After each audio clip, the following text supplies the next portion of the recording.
In 1831, a young French aristocrat named Alexis de Tocqueville crossed the Atlantic with his friend Gustave de Beaumont, officially to study American prisons, in truth to study something far larger, a whole society built on the premise that men are equal. What he produced over the next 9 years became the book you are about to walk through here, Democracy in America, published in 2 volumes in 1835 and 1840. This is a summary and a guided tour of its argument, not the book itself. The aim is to carry you through Tocqueville's thinking in the order he built it, so that by the end you understand not only what he saw, but why it still unsettles and instructs us. Tocqueville came to America with a conviction that would organize everything he wrote. The steady leveling of conditions, the slow erosion of aristocracy, and the rise of equality was not an American novelty, but a vast movement centuries in the making, sweeping across the whole Christian world. America was simply the place where that movement had run furthest and could be observed most clearly, as if in a laboratory. He wanted to know what a society of equals actually becomes, its strengths, its blind spots, and above all the new and subtle dangers it breeds. He was neither democracy's cheerleader nor its enemy. He was something rarer, an honest witness trying to tell his own anxious, revolution-scarred France what was coming and how it might be survived with dignity intact. What follows traces the architecture of the work. The first volume examines the outward machinery of American democracy, the land, the people, the laws, the institutions, the political life. The second turns inward, asking how equality reshapes the way people think, feel, love, work, and govern themselves. Across both runs a single thread, Tocqueville's search for the conditions under which free men can remain free. Listen for it, because it is the spine of everything. Volume 1. Introductory Chapter. Tocqueville opens by naming the one fact that struck him above all others during his time in America: the equality of conditions. Nothing shaped the country's laws, its mores, and its public life more than this single feature, and the longer he stayed, the more he saw it radiating outward into everything. But he insists at once that this is not merely an American story. Tracing 7 centuries of European history, he shows how the clergy opened its ranks to commoners, how commerce and the law created new sources of power, how the sale of titles and the spread of learning steadily dissolved the old hierarchies. Step by step, equality advanced, and no force ever managed to reverse it for long. From this, he draws a conclusion that frames the entire book. The march toward equality is so universal, so durable, so indifferent to the wishes of kings and nobles, that it bears the character of a providential fact, something unfolding by a design larger than any human will. To resist it outright is folly. The only real question is whether equality will be married to liberty and order, or to servitude and chaos. Tocqueville confesses a kind of religious dread before this movement, and he announces his purpose: to instruct democracy, to educate it, to help it find a form in which freedom can survive. What gives this opening its lasting power is the seriousness with which Tocqueville treats the moral stakes. He does not pretend the change can be argued away, and he refuses both the reactionaries' despair and the revolutionaries' intoxication. The honest task before a thinking person is neither to worship the new order nor to curse it, but to face it clearly and labor to make it just. That posture, clear-eyed, unsentimental, morally awake, is the temper a reader carries into everything that follows. Chapter 1. Exterior Form of North America. Before he speaks of men, Tocqueville speaks of the land. He paints the continent as a stage of extraordinary scale and emptiness. 2 great river systems, vast interior plains, a wilderness that seemed almost to have been held in reserve. The point is not mere scenery. He argues that the physical character of North America prepared the ground for a particular kind of society, abundant, open, and unburdened by the crowded inheritance of the Old World. He is careful, though, to correct a romantic illusion. The land was not truly empty. The native peoples had lived upon it, and Tocqueville writes of them with a grave attentiveness, sensing already the tragedy of their displacement. The wilderness the European settlers entered was a place of both promise and erasure, and he does not let the reader forget the second part. The deeper lesson is that circumstances matter but do not determine. The continent offered conditions favorable to equality and self-government, yet Tocqueville will insist throughout that geography alone explains nothing.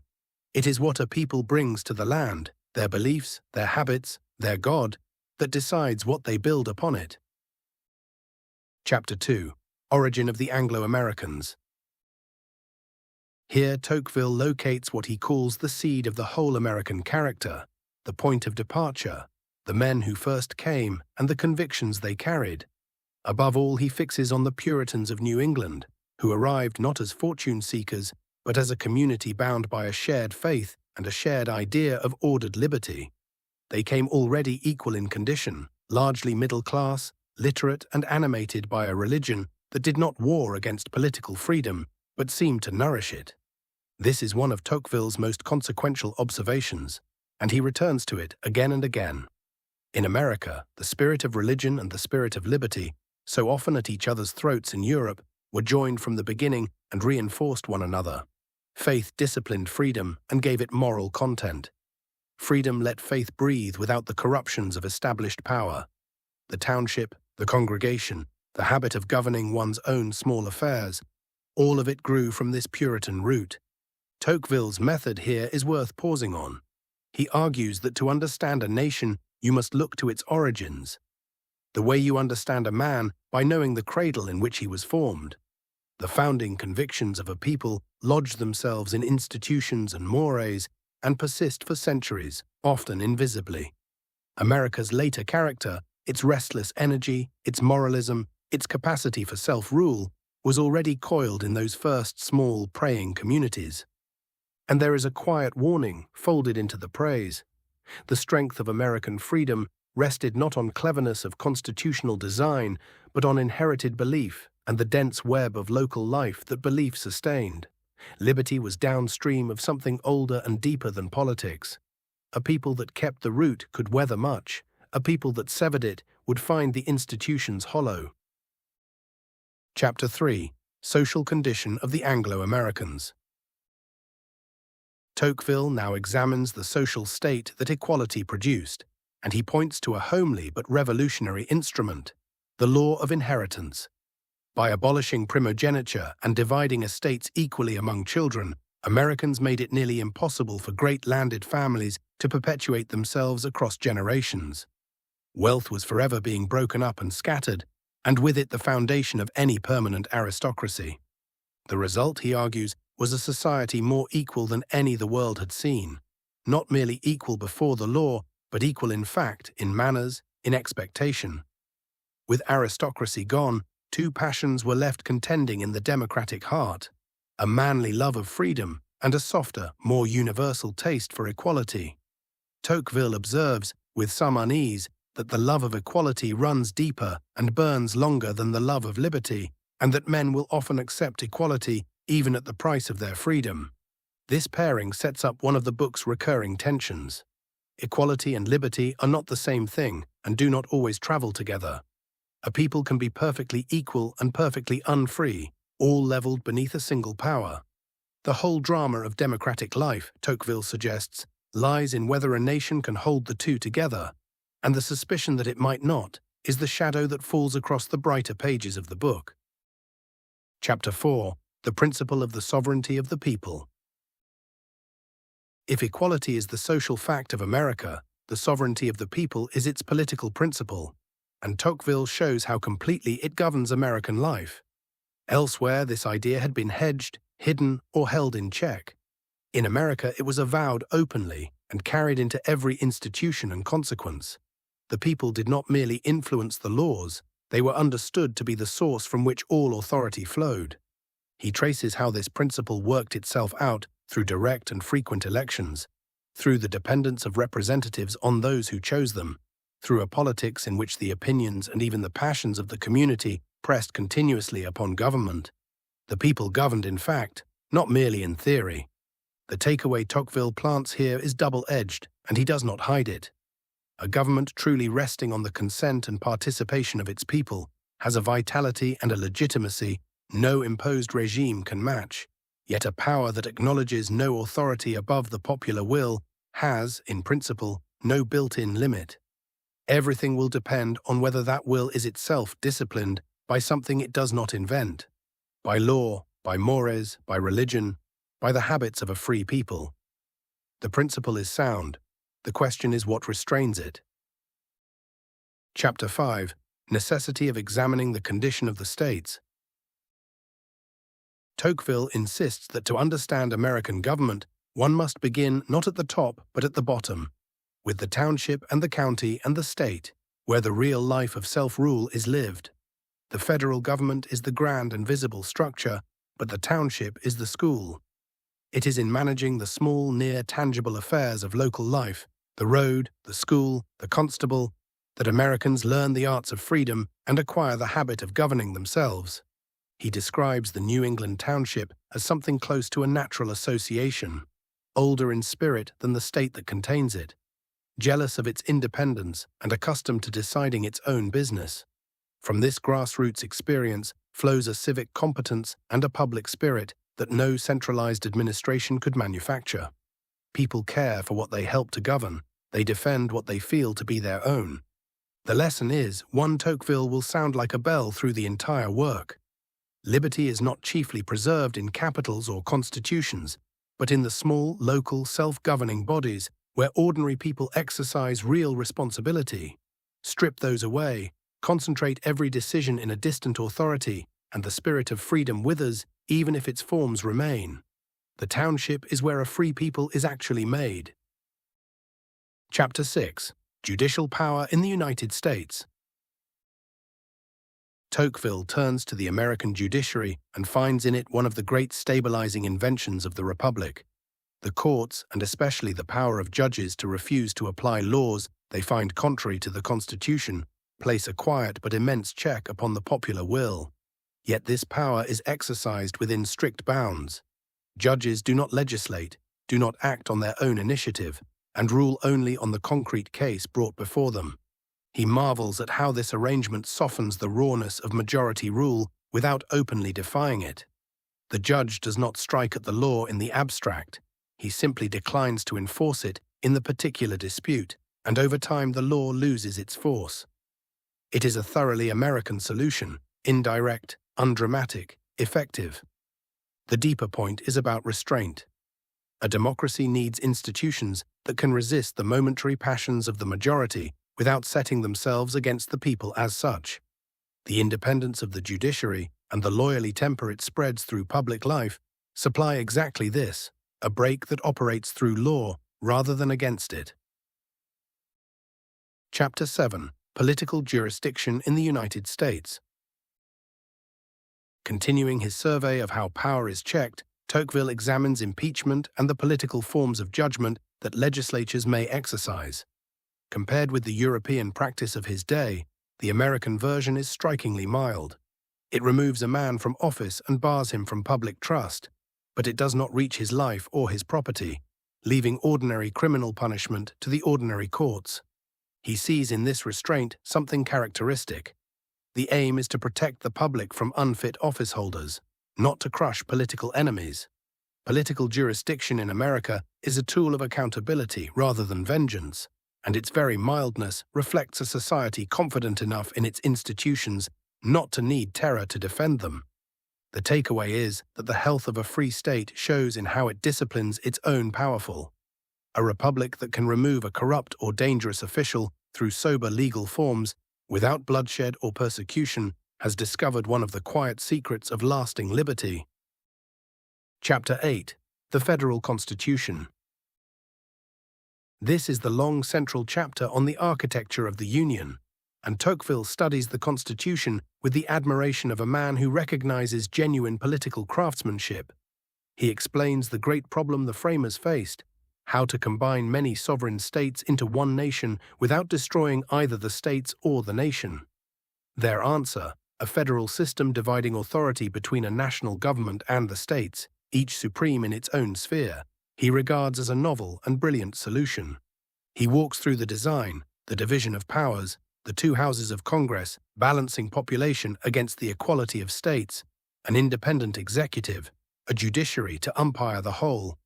He is especially struck by the office of the presidency and by the deliberate weakness with which the framers, fearing concentrated power, surrounded it. Throughout, he sees men who understood that liberty is preserved less by trusting power than by dividing it and setting its parts to check one another. Yet Tocqueville does not let admiration become idolatry. He judges that the federal constitution, however ingenious, is not what truly holds America together. Paper arrangements can be copied by any nation. What cannot be copied are the mores, the local self-government, the religious habits, and the shared convictions that give the parchment life. The Constitution works in America because of what the Americans are. Transplanted to a people lacking those foundations, the same words would be a dead letter. Institutions matter, but they are servants of something deeper than themselves. Chapter 9. Why the people may strictly be said to govern. Here Tocqueville drives home that in America the popular will is not a polite fiction, but the genuine, daily motive force of government. The people choose the lawmakers, watch them closely, and turn them out readily. Public opinion presses upon every branch of government with a constancy unknown elsewhere. The majority truly rules, and rules openly. He observes how this saturates the whole atmosphere of the country. Politics is everywhere, the newspaper is everywhere, the citizen feels himself a participant rather than a subject. There is an energy and a self-confidence in this that Tocqueville finds genuinely impressive and even moving. But the chapter also quietly prepares the ground for trouble. If the people truly govern, and if their will meets no settled limit above itself, then everything hangs on the character and restraint of the majority. Tocqueville lets the reader feel both the grandeur and the peril in the same breath, and the next chapters will draw out the peril. Chapter 10. Parties in the United States. Tocqueville distinguishes between the great parties that arise over fundamental principles, the kind that shook the early republic in the contest between those who feared the people and those who trusted them, and the small parties that squabble over interest and advantage without any large idea at stake. The great parties, he notes, ennoble a nation even as they convulse it. The small parties merely agitate it. In the America of his visit, he saw mostly the smaller sort, the great founding questions having been largely settled. Politics had become a contest of interests and ambitions rather than of grand principles, energetic but not elevated. He records this without much alarm, but with a certain wistfulness. The reflection underneath is that the moral quality of public life depends on the size of the questions it engages. When a people fights over great and genuine principles, its politics has dignity. When it merely jostles over spoils, the same democratic machinery grinds on without grandeur.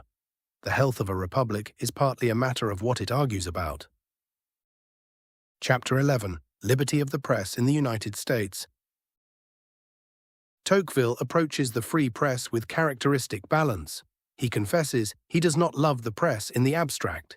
Its coarseness, its violence, its capacity to slander and inflame all repel him. Yet he concludes that in a free country it is a necessary evil, indeed an indispensable one, and that the cure for its abuses is more freedom rather than less. He notes a paradox. Because American newspapers are so numerous and so scattered, no single organ commands overwhelming influence. Their very multiplicity dilutes their power and their mischief. The press divides opinion, spreads it, and prevents any one voice from dominating, even as it coarsens public discourse. The takeaway is sober. A free press is the natural companion of a free people, and the dangers of suppressing it far exceed the dangers of tolerating it. One accepts its excesses the way one accepts the costs of liberty generally, as the price of a good that cannot be had on cheaper terms. Chapter 12. Political Associations in the United States. Now Tocqueville arrives at one of his most celebrated observations, the American genius for association. Where a Frenchman would look to the government and an Englishman to a great lord, an American forms an association. To build a school, advance a cause, fight a vice, or press a political demand, Americans spontaneously combine, and from this habit springs an immense vitality in public life.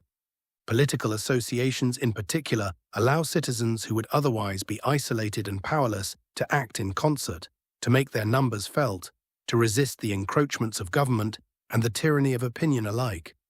They are schools of citizenship and bulwarks of freedom, teaching men to cooperate and giving them a strength no individual possesses.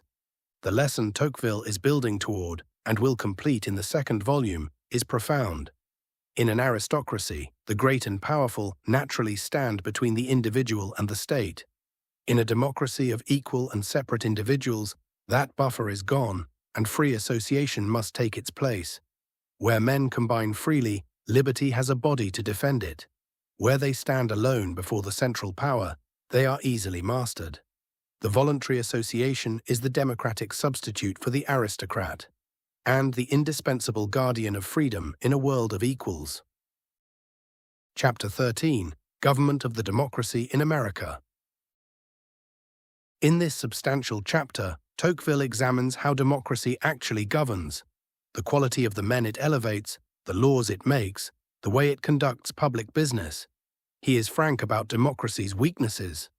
It does not reliably choose the most capable or virtuous leaders. The people are often deceived, often swayed by flattery, often partial to those who resemble them, rather than those who surpass them. Democratic legislation is changeable, sometimes improvident, lacking the steady, long view that aristocracies can sustain. And yet, he argues, democracy possesses a compensating strength that outweighs these defects. Whatever its blunders, it governs in the interest of the many rather than the few, because power rests with the many. Its laws may be imperfect, but they tend toward the general good. Its administration may be clumsy, but it engages the energy and self-interest of the whole population. Above all, democracy spreads through society a restless, productive activity, a sense that one's own efforts matter, that lifts the general condition even when particular policies fail. The balanced judgment Tocqueville reaches is characteristic of his honesty. Democracy is not the best government measured by the wisdom of its decisions or the excellence of its leaders. Measured by the well-being and dignity it diffuses among ordinary people, and by the human energies it awakens, it has a grandeur of its own. He asks the reader to judge it not by an aristocratic standard it will always fail, but by what it actually does for the mass of men. Chapter 14. Real advantages American society derives from democracy. Building directly on the previous chapter, Tocqueville sets out plainly the genuine goods that democratic government delivers. Chief among them is that public affairs are conducted with an eye to the interest of the greatest number, and that the citizen, feeling the state to be in some sense his own, develops a vigorous public spirit and a willingness to act. He dwells on what he calls the manly and energetic character that democracy stamps upon a people. Even where particular laws are mistaken, the general activity, the sense of agency, the diffusion of a certain self-respect through every rank of society, produce a vitality that aristocratic calm cannot match. Patriotism in a democracy is not the inherited reverence of a subject, but the active attachment of a participant. The takeaway is that the deepest advantage of democracy lies not in the polish of its government, but in what it does to the souls of ordinary men. It tells them that they count, that their efforts matter, that they are responsible for their own affairs. That conviction, spread through a whole people, is a moral good of the first order, and it is the surest source of a free society's strength. Chapter 15. Unlimited power of the majority and its consequences. This is the dark heart of the first volume, and Tocqueville writes it with real foreboding. The danger of democratic America, he argues, is not anarchy but the unlimited power of the majority. In America, the majority's will meets no effective barrier, not in the law which it makes, not in opinion which it embodies, not in any rival power, for all have been leveled. And a power without limit is dangerous whoever holds it. His most penetrating fear concerns not bodies but minds. The tyranny of the majority, he warns, reaches where old despotisms never could, into thought itself. Under a king, a man might think freely, even if he dared not act. Under the sovereign majority, dissent meets not the executioner, but something subtler and more crushing: total social isolation, the silence of every neighbor, the sense of being cast out by the whole community. The body is left free while the soul is enslaved. Men are not forbidden to think differently. They simply find it unbearable to do so, and so they fall silent, and originality and independence of mind quietly die. This is one of the most prophetic passages in all of political literature, and its takeaway is grave. The equality that liberates can also, by dissolving every counterweight to the collective, prepare a conformity more complete than any tyrant achieved. The freedom that matters most, the freedom to think and speak against the crowd, is precisely the freedom that mass opinion most threatens. A people can be perfectly free on paper, and yet, in the only place that finally counts, profoundly unfree. Chapter 16. Causes which mitigate the tyranny of the majority. Having raised the alarm, Tocqueville turns to the forces in America that hold the danger in check. 3 stand out. First, the absence of a centralized administration. Because so much governing is done locally, the majority cannot bring its whole weight to bear through a single national machine. Power is scattered, and scattered power is harder to abuse. Second, the influence of lawyers, whom he calls a kind of natural aristocracy in a democratic land. Trained in precedent and order, attached to forms and to the stability of law, the legal profession instinctively resists the impulsive passions of the crowd and tempers democracy with a respect for rule. Third, the institution of the jury, which is not merely a legal device but a profound school of civic responsibility, teaching ordinary men to judge, to weigh, to set aside their private interest for the public order. The lesson Tocqueville draws is that majority tyranny is not inevitable but must be actively resisted by institutions that distribute power and cultivate restraint. Local self-government, a learned and law-bound class, and the shared discipline of judging one's fellows. These are the antibodies a democracy needs. Remove them, and nothing stands between the individual and the omnipotent will of the mass. Chapter 17. Principal causes which tend to maintain the democratic republic. Tocqueville now asks the largest question of the first volume. Why has the democratic republic actually succeeded in America when it has failed in so many other places? He sorts the causes into 3 kinds and ranks them in a way that becomes one of the book's signature arguments. First come the accidental or providential circumstances, the isolation of the continent, the absence of powerful and threatening neighbors, the boundless land that drew off discontent and let every man hope to better himself. Second come the laws, the wise federal arrangements, and the institutions of local liberty already described. But Tocqueville insists that circumstances helped less than laws, and laws less than the third cause, which he holds to be decisive: the mores, the habits of heart and mind, the moral and intellectual condition of the people. And at the center of those mores he places religion. He argues that religion, precisely by remaining separate from political power, exerts an immense and beneficial authority over American life. It does not govern the state, but it governs something more important: the inner convictions, the family, the unspoken limits that men place on their own desires. By regulating the heart, religion makes free institutions possible, supplying the self-restraint that liberty requires, and that law alone can never compel. The takeaway, stated with full conviction, is that the foundation of a free society is moral and spiritual before it is political. Lucky circumstances run out, clever laws can be copied by peoples who promptly ruin themselves under them. What finally sustains liberty is the inner life of a people.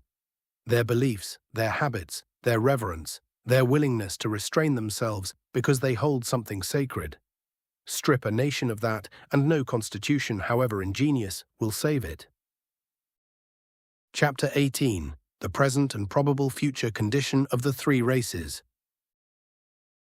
Tocqueville closes the first volume by stepping outside the story of democracy proper to confront a subject he could not in conscience leave untouched: the fate of the 3 races sharing the American continent: the white Anglo-American, the Indian, and the Negro. The democratic equality he has been describing did not extend to them, and the contradiction haunts him. He writes of the Indians with a tragic clarity, describing a proud people being destroyed not chiefly by war, but by the relentless advance of a settler society that takes their land and unravels their way of life, all while keeping the forms of legality. Of slavery he is even more severe and more prophetic. He argues that slavery is a moral and economic catastrophe, that it degrades master and bondsman alike, and that the prejudice it has bred will outlast the institution itself, poisoning relations between the races long after emancipation. He foresees with chilling accuracy that the question of slavery threatens the very survival of the Union, and that its resolution may come only through convulsion. In a famous closing flight, Tocqueville lifts his eyes to the horizon of world history and discerns two nations destined for greatness, the Americans and the Russians, each expanding toward a continental future, the one advancing by liberty and individual enterprise, the other by servitude and centralized command, each seeming marked to hold in its hands the destinies of half the globe.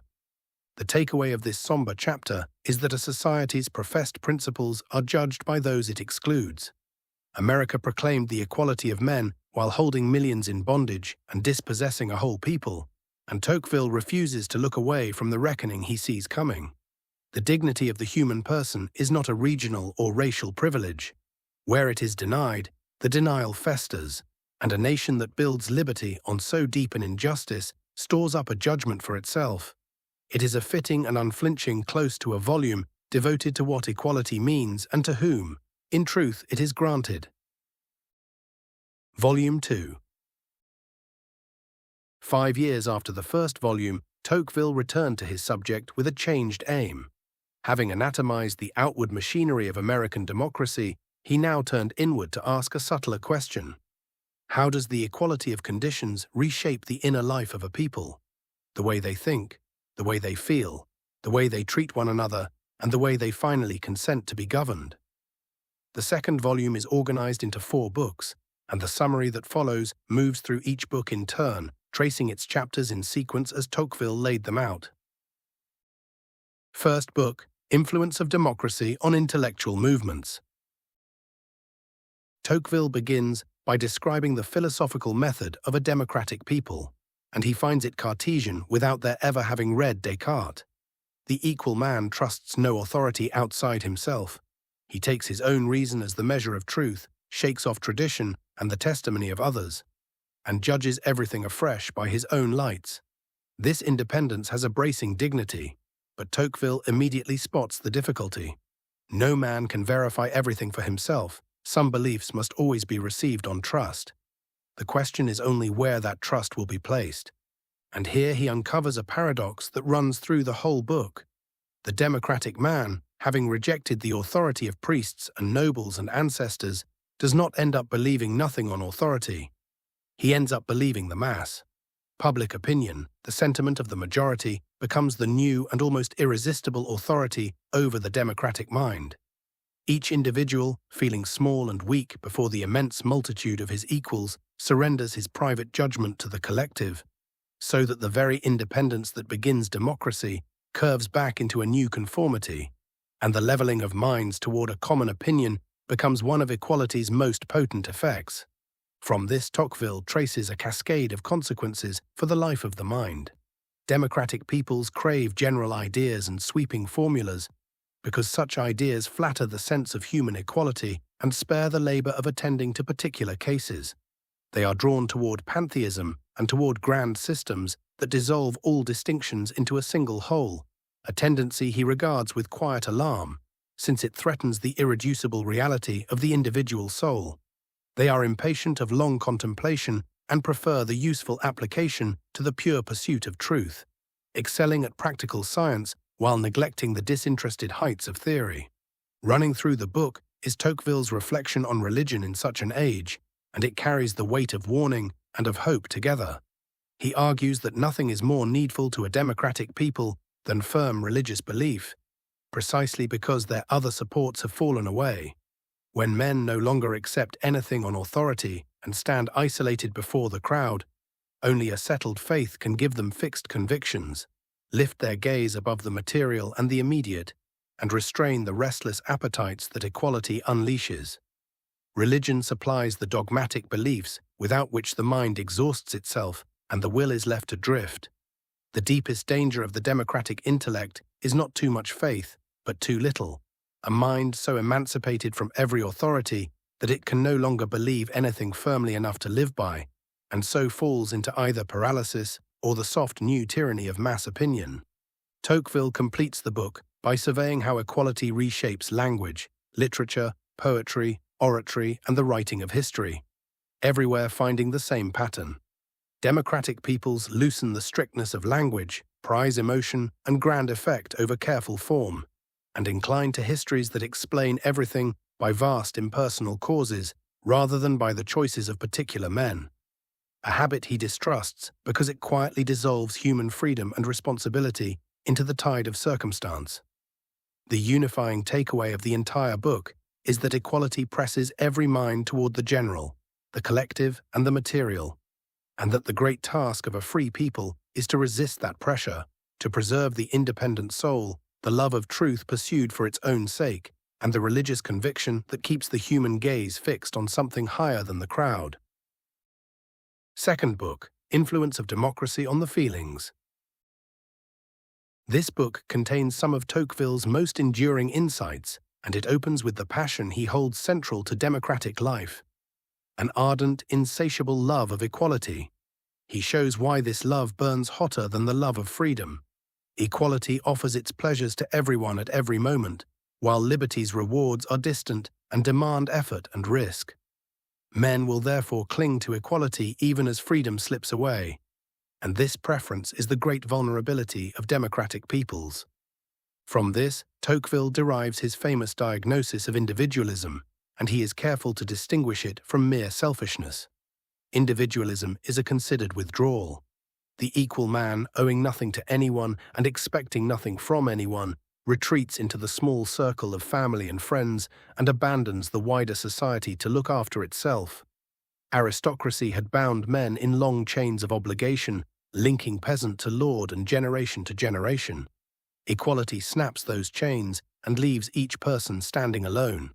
The danger is that a nation of such isolated individuals becomes easy prey for a central power, since men who have forgotten how to act together cannot resist anything together. And it is here that Tocqueville completes the great argument he began in the first volume's pages on association. The American remedy for individualism is the practice of free association and what he names self-interest rightly understood. Americans combine endlessly for every purpose, and in doing so, they draw themselves out of their isolation and relearn the habits of common action. They do not pretend to lofty selflessness. Instead, they grasp that their own well-being is bound up with their neighbors, that serving the public serves themselves in the long run. This doctrine is not heroic, but it is sturdy and within everyone's reach, and Tocqueville judges it the most reliable moral teaching available to a democratic age. The voluntary association is thus not a quaint American habit, but the very organ by which a free people keeps itself free. The book then turns to the material side of the democratic heart, and Tocqueville observes a people consumed by the taste for physical well-being. In a society where fortunes are modest, fluid, and within reach, men grow passionately attached to the small comforts they can attain and feverishly anxious to improve their lot. This produces the restless spirit he finds so characteristic of Americans, a strange melancholy amid plenty, a perpetual disquiet, men hurrying after a prosperity that never quite satisfies because each gain only sharpens the hunger for the next. Against this, Tocqueville again sets religion, arguing that faith alone can lift the democratic soul above its absorption in comfort and remind it of objects worthy of a longer love. And he ends the book with a warning that points toward the industrial future, that a new kind of aristocracy, harsher than the old, might arise from manufacturing, a class of masters grown rich and remote while their workers sink into dependence. The takeaway gathered across the whole book is that equality, left to itself, isolates men and chains their hearts to material things, and that the dignity of a democratic people depends on the counterforces, free association, rightly understood self-interest, and above all religious faith, that draw them out of themselves toward their neighbors and toward heaven. Third book, Influence of Democracy on Manners. In this longest book of the volume, Tocqueville examines how equality softens and transforms the manners, customs, and intimate relations of a people. He notes first a gentling of the whole tenor of life. As men come to see one another as fundamentally alike, they grow more compassionate, more easily moved by another's suffering, less capable of the casual cruelty that aristocratic distance permitted. The democratic imagination, recognizing itself in every other man, extends a wide and gentle humanity. He traces this leveling through the relations of masters and servants, which lose their fixed and lifelong character and become a temporary contract between equals. Through the family, where the stern authority of the aristocratic father gives way to a softer intimacy and a relation among the children that is more like fellowship than hierarchy. Tocqueville lingers with particular admiration on the place of women in America. He praises the independence and clear good sense of the unmarried American woman, and he marvels at the strict, self-chosen discipline she embraces upon marriage. He argues that Americans have understood the equality of the sexes not by making man and woman the same, but by assigning them distinct and complementary spheres, each honored in its own domain. And he attributes the singular strength and prosperity of the American people, in a striking judgment, chiefly to the superiority of their women and the integrity of their homes. The latter chapters of the book broaden into reflections on the temper of democratic peoples at large, their restless ambition pursued in small increments rather than grand strokes, their susceptibility to a national vanity that craves constant praise, the curious mixture of agitation and monotony in their public life. Tocqueville examines how the very idea of honor changes when rank disappears, becoming looser and more commercial, tied to the virtues a trading and industrious society prizes rather than to the martial code of an aristocracy. The book closes with a sustained meditation on war, revolution, and democratic armies that reads as quietly prophetic. Tocqueville argues that democratic nations, absorbed in commerce and comfort, are naturally peace-loving and slow to fight, yet that their armies harbor a restless ambition for the promotion that only war can bring. He reasons that great revolutions will grow rarer as property spreads and men acquire something to lose, but warns that a democratic people drawn into a long war may find its freedoms imperiled, since war concentrates power and habituates men to obedience. The takeaway threaded through the entire book is that equality humanizes a people and gentles its manners, a real and precious gain, even as it breeds restlessness, vanity, and a vulnerability to centralized power, and that the family, sound mores, and the honoring of distinct human callings remain the quiet anchors of a decent and durable society. Fourth book, Influence of Democratic Opinions on Political Society.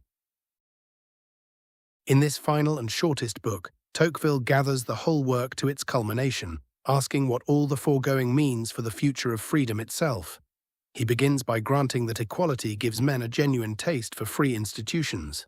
The same instinct that makes a man resent any superior makes him wish to govern himself. But he then exposes a deeper and contrary current. The very same equality, he argues, also disposes men toward a vast centralized power, and this is the paradox on which the book's gravest warning turns. Why should equal and freedom-loving men drift toward concentrated power? Because, Tocqueville explains, men who are isolated, alike and individually weak, naturally look to a single great authority, the state, to do for them what they can no longer do for one another. Distrusting any intermediate power as a violation of their equality, they will tolerate, even welcome, one immense power standing above them all, provided it issues from the people and treats every man the same.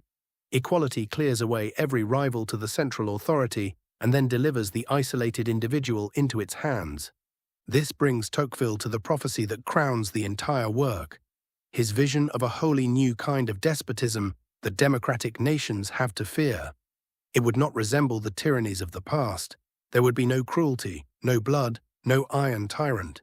Instead, an immense and tutelary power would rise above the mass of men, mild and provident, taking charge of their lives, securing their pleasures, managing their affairs, covering the whole of society with a fine network of small, complicated rules that no one could escape and that softly extinguished initiative, will, and manhood.